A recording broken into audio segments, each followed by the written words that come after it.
আমরা চলে যাব মণিপুরে। সেখানে আছে আমাদের সহকর্মী নূর মোহাম্মদ। নূর মোহাম্মদ, নিশ্চয়ই আপনি আমাকে শুনতে পাচ্ছেন। মণিপুরের নির্বাচনের সর্বশেষ কি তথ্য আছে আপনার কাছে? ধন্যবাদ আপনাকে।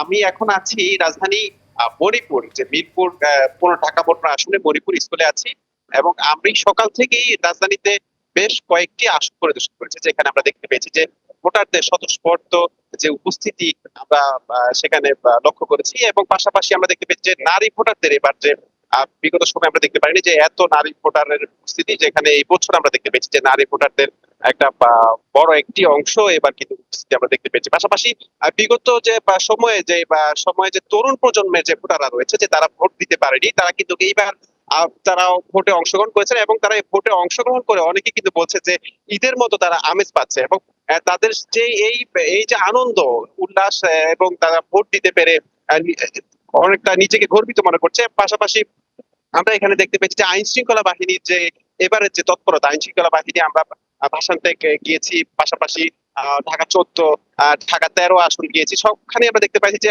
আইন শৃঙ্খলা বাহিনীর যে এই বছরে নির্বাচনে, ত্রয়োদশ জাতীয় সংসদ নির্বাচনে আইন শৃঙ্খলা বাহিনীর যে তৎপরতা, আইন শৃঙ্খলা বাহিনীর কঠোর অবস্থানগুলো আমরা লক্ষ্য করেছি, এবং পাশাপাশি বিজিবি, সেনাবাহিনী, সবগুলোর মহড়া ছিল চোখে পড়ার মতো। ইকো, আমি এখন কথা বলতে চাচ্ছি যে একজন ভোটারের সাথে, যে আসলে তিনি সার্বিক পরিস্থিতি কেমন দেখছেন, এবং এই ভোটের উপস্থিতি এবং তার কাছে ভোট দিয়ে কেমন লাগছে সেটা একটু জানার চেষ্টা করবো।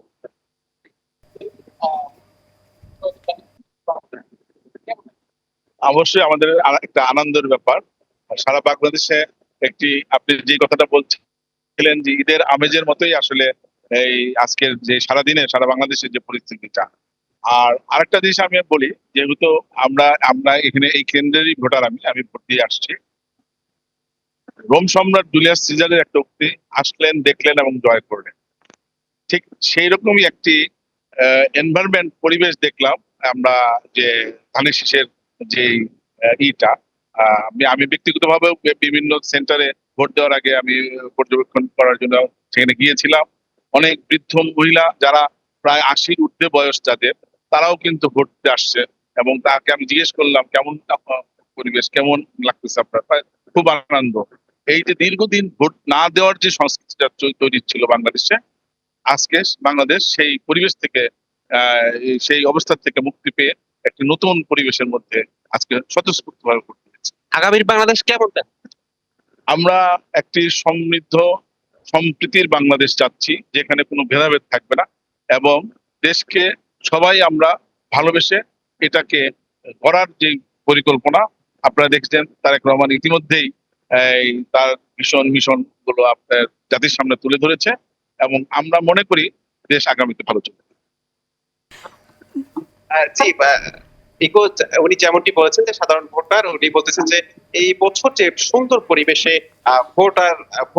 ভোট দিতে পেরেছে যে ভোটাররা, তারা খুবই খুশি, এবং তারা শান্তিপূর্ণভাবে ভোট দিতে পেরে আনন্দিত। ইকো, আমি এখন কথা বলতে চাচ্ছি যে আমার একটা সহকর্মী রয়েছে। নূর, আপনাকে ধন্যবাদ।